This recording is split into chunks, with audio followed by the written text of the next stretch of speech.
Welcome to A Time for Change. I'm Anjali Kimlani here with Alexis Christoforous. We kick off Women's History Month by taking stock the Yahoo Finance way with money. Though we've made strides, women continue to lag far behind men when it comes to pay. Pew Research showed in 2020 that women continue to earn 84% of what men earn on average, and it would take an additional 42 days of working to earn what men earn in 1 year. But speaking of pay, we've got a roundup of some very high earners, Black women, who have shattered the glass ceiling by doing things their own way. In honor of Women's History Month, here's a look at some of the richest self-made Black women in the world, and they're changing the business landscape. We begin with media mogul Oprah Winfrey, who has a net worth of about $2.6 billion. Her empire includes TV network OWN, Oprah Magazine, and a multi-year deal with Apple TV Plus. Also, artist and entrepreneur Rihanna's net worth is reportedly more than $1.7 billion. Her business venture, Fenty Beauty, valued at $2.8 billion, and she's got a 50% ownership, while her lingerie line is worth an estimated $270 million. Now, not a household name yet, but BET Network co-founder Sheila Johnson has a net worth close to $750 million. Johnson launched the network back in 1979 and sold off her shares when Viacom bought BET in 2001. She used that money to invest in property like Palm Harbor, Florida, which hosts the annual PGA Tour. Beyonce, well, she's got a net worth of more than $500 million, with a majority of her fortune earned from album sales, also touring, and of course, her clothing company, Ivy Park. And tennis star Serena Williams checks in with a net worth of $225 million, with earnings from her VC firm, Serena Ventures, a clothing line, and a stake in the NFL's Miami Dolphins, not to mention, of course, the millions she earned in tennis prize money. A very, very impressive lineup. Coming up, a trailblazer who's trying to reduce single-use plastic. We're back with more of A Time for Change right after this.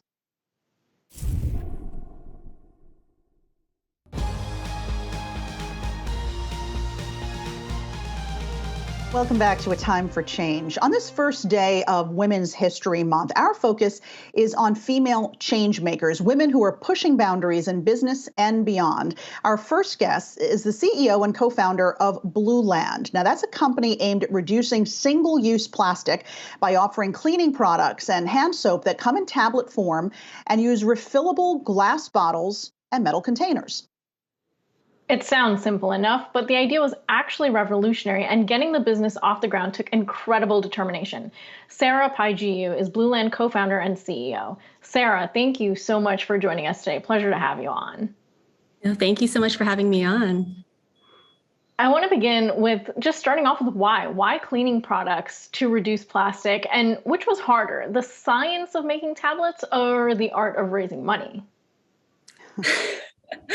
It was all actually quite difficult. But I mean, to start with your first question, in terms of the why, cleaning products and why packaging, when I realized just how massive the plastic pollution problem was and what a contributor it also is to climate change, I looked into plastic production and realized that about 40% of plastic production actually goes towards packaging, which is such a shame because packaging is essentially used once and then discarded. And so from that point in time, I was very focused on how I could figure out a way to create products that could use less packaging and see if there was a way to eliminate plastic packaging, and ended up starting with cleaning products because, one day I was looking at the cleaning sprays that we use at home and I looked at it and I was like, that looks like it's mostly water. And when I researched it further, that ended up being the case, that about 90% of what makes up a cleaning spray, or a typical multi-surface cleaner or glass and mirror cleaner, is water. And so, my first thought was like, wow, why don't we eliminate that water and create a dry tablet that could be packaged in paper instead of plastic? And so that when people need more cleaning spray, instead of buying a new plastic bottle each time filled with water, they could just reuse a bottle they have at home, drop in a tablet, and add their own water from home as well. Well, Sarah, I want to ask you the second part of Anjali's question again, and that is about raising money, because we know that something like 84% of venture fund money goes to companies founded by men only. You recently closed a $20 million Series B funding round. Tell us how you're beating the odds. Yeah, it certainly has not been easy. And I think, a lot of people look at the Blueland store and it's like, wow, you were able to raise this capital. It seems like you were able to raise this capital quite quickly. And what a lot of people don't realize is that, one, I've been a serial entrepreneur for over a decade. I've launched 4 businesses prior to Blueland. I've raised venture capital in the past. So it really has been, over 10 years of building out that network with venture capital investors, with angel investors, that has, their confidence in me was not built overnight. It was years of getting to know each other, as well as years of, creating a proven track record. Additionally, when you look at the Blueland story, as much as, we've been live on the market for just 2.5 years, what they don't see is, my co-founder and I have been working on Blueland for almost 5 years. To your question of what was harder, raising the money or creating the product, honestly, both were incredibly, incredibly difficult. But on the product side of the world, it took us over 2 years to bring these revolutionary formats to market. What we were trying to do had simply never been done before. Blueland is the first company to launch cleaning tablets, to truly create cleaning tablets across a range of categories, from hand soap to cleaning sprays to laundry, et cetera. And that certainly was also a quite long and difficult journey. Certainly, the behind the scenes is something we know takes a long time, right? I want to talk to you though about your position. Not only are you a female founder, but you're also Asian. And I just wonder, can you share if there's been, any incidents that you've experienced, either when raising funding or just generally trying to market your company, considering the recent uptick we've seen in hate crimes against Asians? Yeah, unfortunately, I have seen my background come into play. It's interesting because Blueland, certainly was born out of my identities as a woman, as an environmentalist. But, founding of Blueland had nothing to do with my being an Asian American woman. That said, I would say in the past 1.5 years, my Asianness has become inextricably tied to the identity of the company. It's interesting because I think even before, hashtag Stop Asian Hate and a lot of the more recent media coverage around what's happening, we started to see it on the business side quite early. When the pandemic first landed here in the US in 2020, and our president there at the time was talking a lot about referring to the virus as like the China virus or Kung flu. We then saw a lot of this anti-Asian sentiment manifested in a lot of the customer inquiries that we were getting into our inboxes, the comments that we were getting on social media.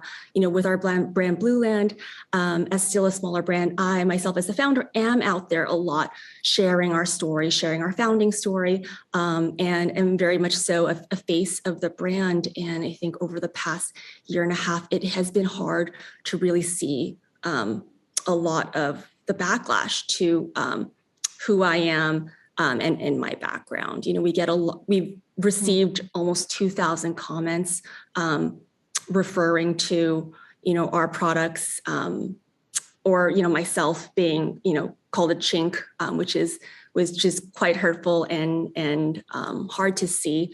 But we've also had a lot of backlash from consumers who really criticize us for, some of our bottles, for example, are manufactured in China. And we've gotten a lot of commentary on, figured that it's made in China, I'm not going to purchase with your brand. And the irony of that being, you get that email and it says sent from my iPhone. And, iPhones are also manufactured in China, as are many brands like Patagonia, Dove, and Apple that are known for their quality, their safety, and certainly their ethics. But I think what's made it different for us is that, we have a founder, myself, that is an Asian American. You know, Sarah, obviously this is an emotional topic for you. I know that for a little while you even you were toying with the idea of not being the face of your brand. How are you? I mean, we only have about 35 seconds left, but how are you handling some of this criticism and hate coming your way? Yeah, I think, ultimately Blueland is about not just from an environmental perspective, trying to make a change and build the future that we want to see, but in so many other ways as well. And so, we really have been using the Blueland platform to also take a stand on issues like this. We've made multiple statements on Stop Asian Hate.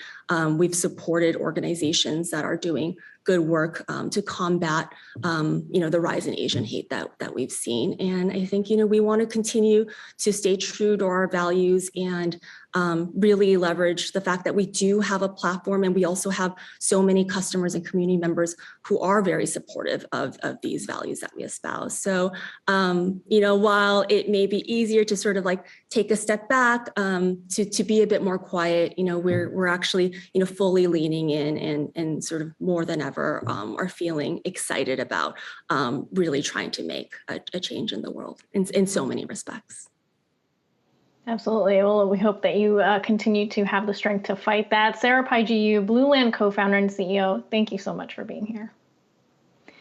Coming up, a working mom of another kind, the most decorated Black athlete ever in the Winter Olympics, what it took to get there, and what's next.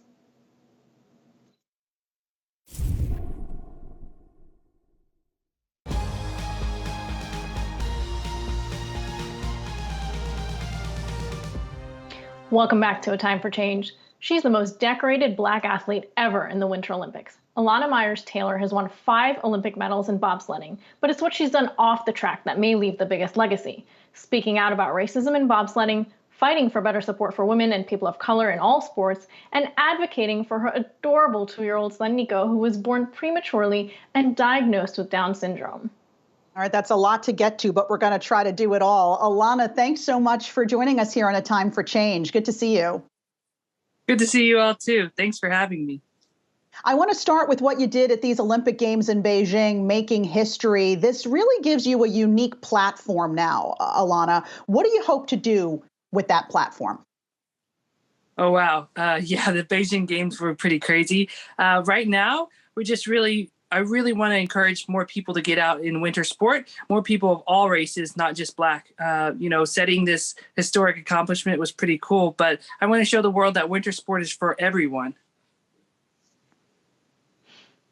Absolutely. Racism is something we've seen addressed in bobsledding, like in Hollywood and Cool Runnings, but more to reality, it persists today despite the achievements of other races and groups and countries. Tell us why you think this is so. Yeah, in bobsled, winter sport has tended to be what we call as white as the snow. It's very one-dimensional, and people still have some backwards ideas about who winter sport is actually for. So in my case, they're sled builders. Bobsleds are very technological things. They don't look like it, but everybody in the world has access to certain bobsleds, except some bobsled manufacturers won't even sell to people based off of the color of their skin. So we're still fighting racism within sport landscape. And I think that's just a microcosm of the greater world. If sport can get things right, it has hope for the greater world. And we're still working within winter sport to get it right. Now, I want to switch gears for a minute because you are a mom, first and foremost, very dedicated to your son, Nico. It's my understanding that you actually brought him to the games so that you could continue to breastfeed. Talk to me a little bit about how being a parent has sort of changed you as an athlete, and how are you working to make elite competition, I guess, more mom friendly? Yeah, so the IOC has a rule that if you're breastfeeding, you can travel and continue to care for your kids while you're at the Olympics. So even within the pandemic, we were able to take my son Nico with us, which was a huge blessing. And we just thought that it was right for us as a family to continue breastfeeding as long as possible.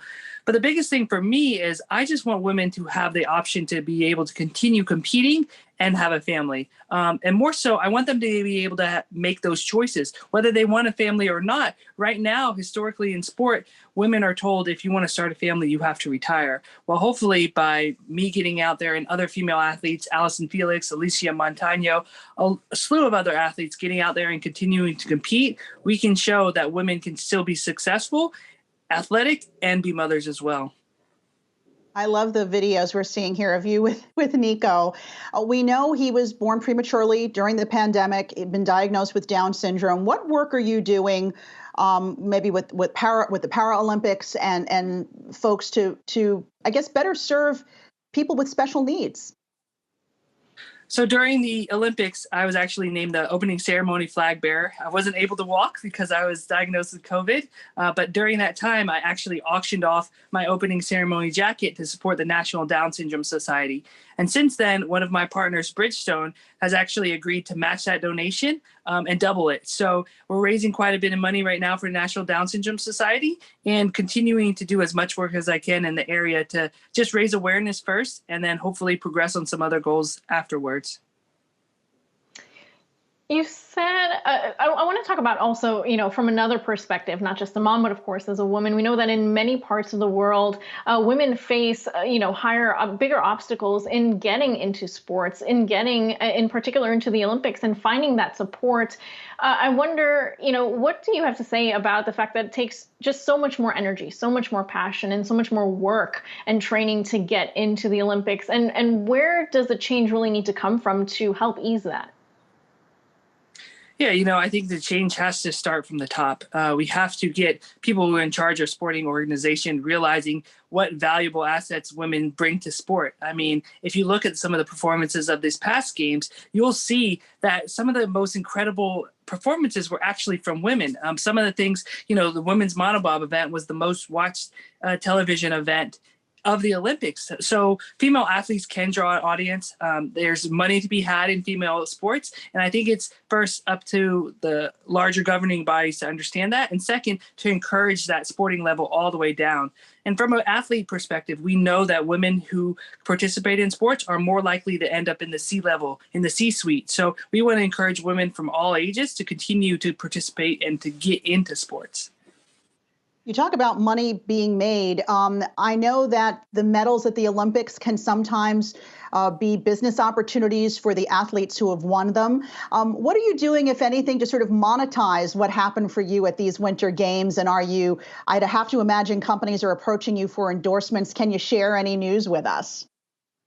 Yeah, so fortunately, I've had a couple companies that I'm working with now, Salesforce, Bridgestone, Comcast. They've been my partners for a while, but we're continuing to expand that because as athletes, as U.S. athletes, we receive no government funding. So our only way of making a living is through a little bit of prize money, and bobsled has next to no prize money. It's very minor. It's usually just to pay for bobsled expenses. And then the other way is through sponsorships and through deals and different endorsements. So the other thing that I do, I go on speaking engagements and work with different companies just to try and continue to progress in my career and continue to fund my career. Last question to you. I know you are 37. That's a youngin in regular life, not so much so for athletes. Are we going to see you at the 2026 Games in Italy? I'll definitely be there in one capacity. Whether it'll be as an athlete, I'm not quite sure yet. I'm just going to take it year by year right now and see where it goes. I still love the sport of bobsled. I still love driving my sled. And I've always said, as long as I love it, I can keep competing. So we'll see what happens. No decisions made yet. All right. We love seeing you do it, though. 5-time Olympic medalist and Nico's one and only mom, Alana Myers-Taylor. Thanks so much for being with us. And we want to be sure that you tune into Yahoo Finance 1 week from today, March 8th. It's International Women's Day. And for 8 straight hours of live coverage, all of our guests are going to be women. That's going to do it for our show. For myself and Anjali Kamlani, thanks so much for being with us. But don't go anywhere. A lot of news going on today. We're going to bring you the latest on Russia's war with Ukraine and the market's aggressive reaction, including oil rallying to a 10-year high. We're back right after this.